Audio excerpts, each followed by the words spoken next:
You know the axe is coming when Diane, our 26-year-old CEO who treats synergy like a life philosophy, replaces the solid oak conference table with a circle of meditation cushions. You can't negotiate freight contracts with Wisconsin steel mills while sitting cross-legged on a purple pillow that squeaks every time you shift your weight. But I didn't think she'd actually pull the trigger on me. I'm Gary Holt, 54 years old. I've been running operations at Great Plains Industrial Transport for 17 years. I started in this industry at 23, bottom of the ladder, clipboard in hand, learning which end of a forklift did what. Worked my way through 3 different logistics companies before landing at Great Plains. I know this business from the ground up, not from a slide deck. I'm the reason 285 warehouses across 12 states run like clockwork. I'm the reason our drivers don't get stranded in Nebraska with broken forklifts and no spare parts. I'm the reason this company didn't go under during the blizzard of 2018, when I slept on a cot in the Milwaukee warehouse for 3 nights straight because the backup generators needed manual restart and nobody else knew how. My lower back has reminded me of that decision every morning since. Diane Mercer got the CEO job because her father Cliff built this company from nothing. Cliff is 74 now, sharp as a blade, retired 3 years ago.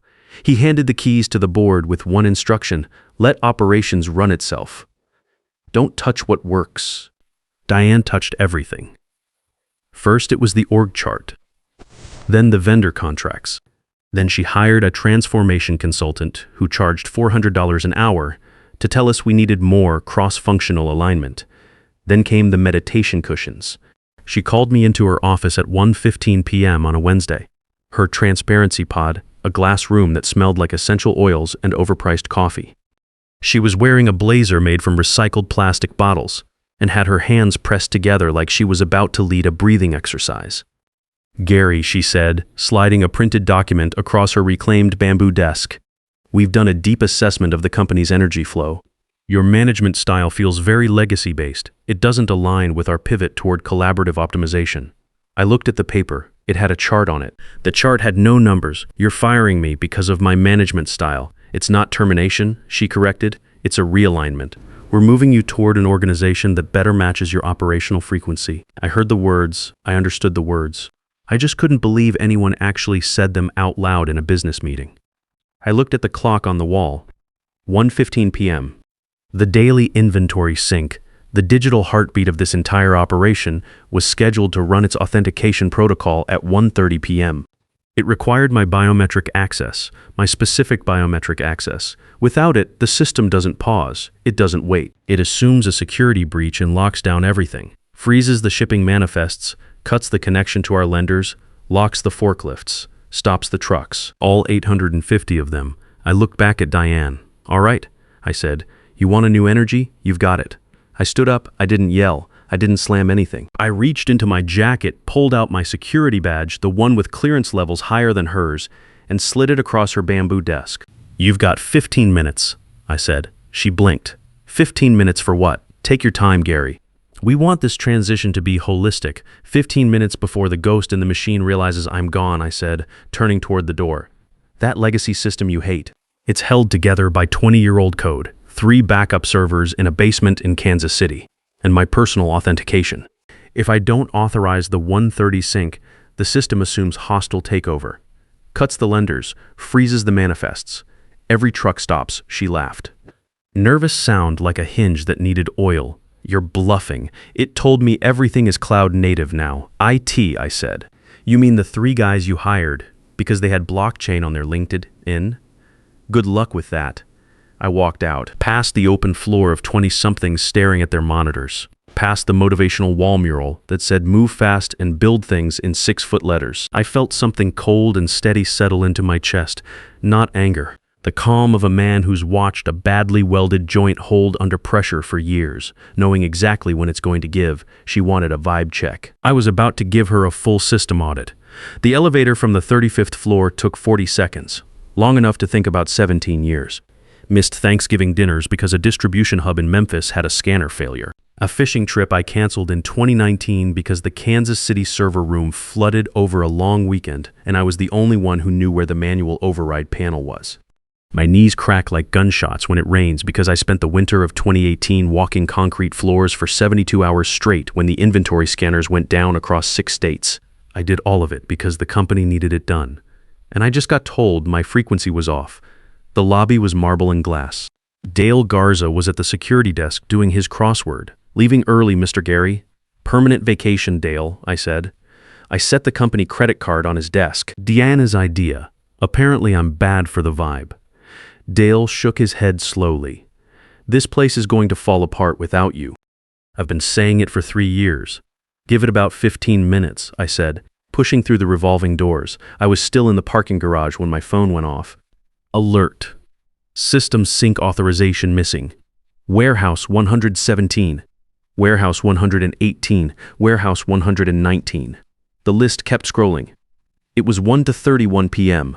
I sat in my truck, a Ford F-150 that survived more road salt than a pretzel factory, and watched the alerts stack up one by one. I didn't feel angry anymore. I felt like a demolition expert watching a timer hit 0. The building doesn't fall because you're emotional. It falls because of physics. Here's what Diane didn't understand about a logistics network. It's not a spreadsheet. It's a living system. Every part depends on every other part. Pull one load-bearing piece and the whole thing doesn't slow down, it seizes. The first thing to go was inventory visibility. My authentication didn't just unlock the sync. It ran a series of data-scrubbing scripts that cleaned raw scanner input before it hit the main server. Without those scripts, the raw feed started hitting the database directly for the first time in years, and raw scanner data is ugly. Duplicates, misreads, corrupted timestamps. The system, seeing unverified data it didn't recognize, did exactly what it was designed to do. It flagged everything as unconfirmed and quarantined the entire inventory. In plain English, every single item in every single warehouse just vanished from the books. I could picture it happening in real time. Some sales rep in Detroit trying to process an order for 2,000 units of industrial welding equipment. Types in the SKU, hits enter, watches the screen blink. Error. 0 stock available. That's impossible, he'd say, spinning around in his chair. I counted 5 pallets this morning. He'd check again. Stock location unknown. Status missing. Multiply that by 285 warehouses. Every item, every SKU, every pallet, gone. Like someone turned out the lights on the entire inventory of a company that moves $800 million in freight annually. My phone buzzed again. The OPS group chat. They hadn't updated my access yet. Pete Rourke. Why is Chicago distribution showing 0 inventory? Is this a system glitch? Wanda Briggs, Ops Iowa. Scanners are locked. Drivers backed up to the highway. One guy is threatening to call his union rep. Scott Weston, chairman. Someone get me Gary Holt on the phone. Right now, Diane Mercer, CEO, who has Gary's override code. Get IT in here immediately. Override code, right? Like I kept that on a sticky note next to my coffee mug. The override wasn't a sequence you could guess or brute force. It was knowing that the scanner in Bay 12 of the Texas hub reads double on Tuesday afternoons because of sun glare through the west-facing loading dock windows, and you manually adjust the count by 8%. It was a command line script I wrote in 2012 called Nuclear Option DXE, buried in a directory structure no one else had opened since the Obama administration. It was 17 years of knowing which alerts were noise and which ones meant a driver was about to spend the night in a truck stop outside Amarillo with a load of refrigerated medical equipment and no way to reach dispatch. They didn't fire an employee. They pulled the pin on a grenade and handed it to people who didn't know what a grenade was. The real problem wasn't the inventory going dark. The real problem was the money. Great Plains operated on a $45 million revolving credit line. The lenders had an algorithm, their own system that pinged our inventory database every hour to verify collateral. As long as we had product on the books, we had borrowing capacity. The moment inventory dropped below a certain threshold, the credit line froze automatically. No human had to make a call. The algorithm just shut the door. At 2 p.m., our inventory didn't drop below the threshold. It hit 0. According to every system connected to our database, Great Plains Industrial Transport now owned absolutely nothing. No product, no stock, no collateral. Just 35 floors of glass office space and a lot of very expensive meditation cushions. I could picture the scene on the 35th floor. The real-time profit dashboard Diane had installed, The one she showed off to every board visitor like it was her personal invention was probably flashing red. Not a gentle warning red, full cardiac arrest red. Marcus Webb, VP Field Ops, why is the Gulf Hub showing negative stock? That's not even a number the system is supposed to generate. Linda Harmon, Finance, the lender portal is throwing covenant warnings. I need someone senior on this call in the next 10 minutes. Diane Mercer, CEO, reboot the servers. Just restart everything. You can't reboot a famine. You can't restart a void. At 2:15 p.m., the automated dispatch system kicked in with its own protocol. Standard logic. If inventory shows 0, all trucks are presumed empty. If trucks are empty, standing orders say return to base. The system didn't know the trucks were fully loaded. It didn't know drivers were halfway to hospitals in Cincinnati and construction sites in Denver and manufacturing plants in Detroit. It just saw empty trucks and sent the recall signal. 850 trucks, all of them making U-turns on highways across 12 states. The traffic report came on the radio as I was pulling onto the interstate. We're getting reports of unusual congestion building on all routes into the industrial district. Drivers expect delays heading into the distribution corridor this afternoon. I turned it up a little. Somewhere up on the 35th floor, a 26-year-old CEO was learning that cloud-native platforms don't run on vibes. They run on the people who built the pipes underneath them. My phone started ringing. Diane Mercer, CEO. I let it ring 4 times, then declined. Then it rang again. I declined again. Then a voicemail notification came through. I tapped play. Gary, this is Diane. Look, there seems to be a minor synchronization issue with our data flow. We need your access credentials as soon as possible. This isn't professional behavior. If you don't respond in the next 5 minutes, I'm contacting our legal team. You cannot hold company assets hostage like this. Company assets. I almost laughed out loud. Lady, those assets are a cognitive map of 17 years of problems that exists entirely inside my head. You can't subpoena my memory. You can't audit institutional knowledge. You can't put a lien on 17 winters of showing up when nobody else would. I put the truck in drive and headed west. I had one stop to make. The only man who'd understand exactly what just happened and exactly what needed to happen next. Cliff Mercer's place wasn't a vacation house. It was a cedar and stone cabin sitting on 12 acres outside of Rockford, Illinois, overlooking a wide bend in the Rock River. He'd built the original workshop on this land before Great Plains had a single contract. The company was born in that workshop, 2 trucks, a wall of pegboard with tools hanging on it, and a handshake deal with a steel distributor in Gary, Indiana. Cliff was 74 years old and looked like a man who had earned every year of it. He'd started Great Plains at 47 with nothing but a commercial driver's license, a herniated disc from 20 years of loading docks, and an instinct for logistics that I'd spent 17 years trying to fully understand. He retired 3 years ago and handed the board a single sheet of paper with 1 paragraph on it. The paragraph said, "Operations runs itself. Gary Holt runs operations. Keep your hands out of it." The board had kept their hands out of it for exactly 14 months before Diane came in with her transformation roadmap. He was sitting on the front porch sharpening a pocket knife when I pulled up. The kind of slow, deliberate sharpening that means a man is thinking hard about something else entirely. He looked at me for a long moment, then at the knife, then back at me. "You're supposed to be in the 1:30 sync meeting," he said. "Got realigned," I said, leaning against the porch rail. "My operational frequency doesn't match the collaborative pivot." Cliff's hands stopped moving. He set the knife down on the armrest, slowly. "The way a man sets something down when he's deciding what to pick up next. She fired you on a Wednesday," he said, before the sync realigned. "There's a difference, apparently. The lenders, flagging covenant violations as of about an hour ago. The trucks, 850 of them. Recall signal went out at 2:15. They've been making U-turns on the interstate for the last 45 minutes. Made the traffic report." Cliff closed his eyes for exactly 3 seconds. Then he stood up, went inside, and came back with a bottle of Elijah Craig and 2 glasses.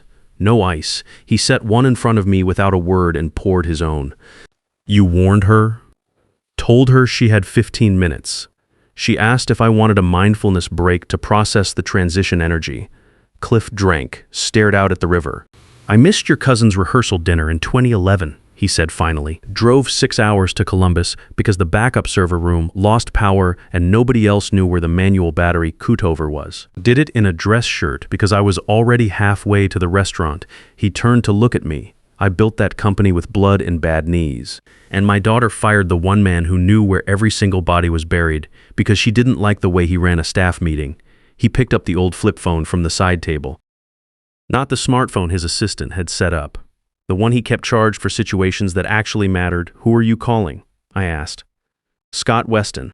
Then the bank, then my lawyer, in that order. He dialed. When it connected, his voice shifted, not louder, just denser. The voice of a man who founded something and never forgot it. Scott, it's Cliff. Stop whatever you're doing. My daughter just pulled the authentication out of a system that 285 warehouses depend on and handed the keys to nobody. A pause. No. Don't put me on with Diane. Diane is the reason I'm calling. Another pause longer. Scott, there is exactly one person on this planet who can restore that system tonight. He's sitting on my porch drinking my bourbon and watching the river. I'd suggest you set up a board call. And I'd suggest you do it before the evening news runs a segment on why 850 trucks turned around on the highway at 2:15 this afternoon. He hung up, looked at me. Emergency board call. 10 minutes, you're on it. What's my position going in? I asked. Cliff refilled both glasses. Right now you're not an employee, Gary. You're infrastructure. The only piece of infrastructure they can't replace, can't replicate, and can't afford to lose for another hour. Price yourself like it. We sat on that porch and waited. The river moved the way rivers do, completely indifferent to whatever disaster was unfolding 90 miles east. A pair of herons worked the shallows near the far bank. The bourbon was good. The quiet was better. 10 minutes later, Cliff's landline rang. He put it on speaker. Gary. Scott Weston, chairman of the board. His voice had the specific texture of a man who had been on 4 consecutive calls where people were yelling at him. We need to resolve this immediately. The lender is threatening a formal covenant review. We have field managers calling in from 9 states. The situation is deteriorating by the minute. Sounds rough, Scott, I said. I'm having a real nice evening out here, actually. We need your override credentials and your authentication token as soon as possible. I don't work for Great Plains anymore. Diane realigned me this afternoon. Holistic transition. I'm sure you got the memo. That was a mistake, a serious operational error. We are fully prepared to. Then, let's talk about what prepared looks like, I said. Cliff nodded once across the table. Slow, the way a general gives the order to open fire. First, I said, I don't come back as operations manager. I come back as vice president of operations. Direct report to the board. Salary triples from $120,000 to $360,000, 12-month contract, paid up front on signing. Non-negotiable. Gary, that's a significant financial commitment on short. 850 trucks are parked on highways right now, Scott. The lender algorithm already flagged zero collateral. You want to negotiate compensation or get freight moving again? Silence. Then, agreed. Second, complete operational autonomy.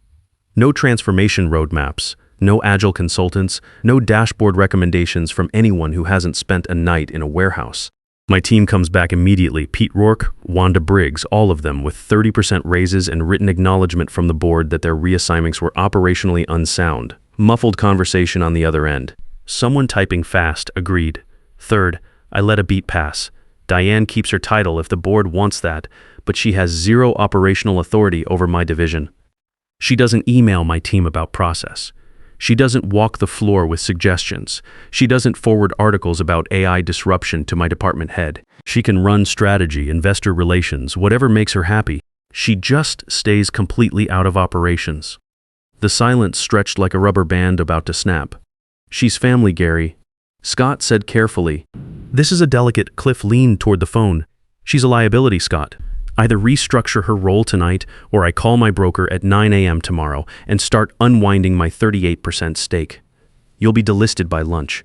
Your call. The silence that followed had a different quality, the kind where someone is doing math they already know the answer to and really don't like it. Agreed, Scott said finally. We'll restructure her role to strategic partnerships, fully separated from operations. A pause that felt like a man swallowing something unpleasant. When can you be on site? I'm about 2 hours out. System stays in lockdown until I walk through that door and authenticate in person. And tell your IT team to stay completely away from the override directory. If they force access with the wrong credentials, it triggers a full database wipe. 17 years of inventory data, calibration records, routing history gone permanently. I won't be able to restore what doesn't exist. Dead silence on the other end. Understood. Please, Gary. Every minute is costing you money. I know. I've been calculating it for 17 years. Have the contracts ready when I arrive, wet signatures. And fax a copy to Cliff's machine before I leave this porch. I hung up. Cliff poured the last of the Elijah Craig into both glasses and set the empty bottle on the rail.